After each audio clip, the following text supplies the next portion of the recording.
हम दिंदे हैं ये बड़ा आदमी बने ठीक उसे हाँ उसे तो लाल वो लाल नहीं लगा थोड़ी सेहत वाली हो थोड़ी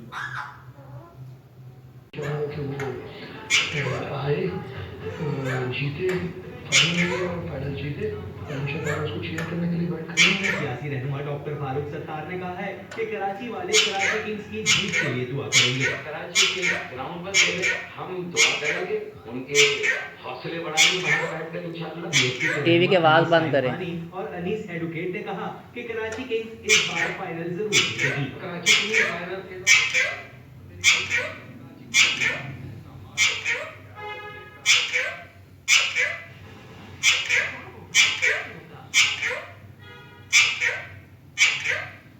Yeah.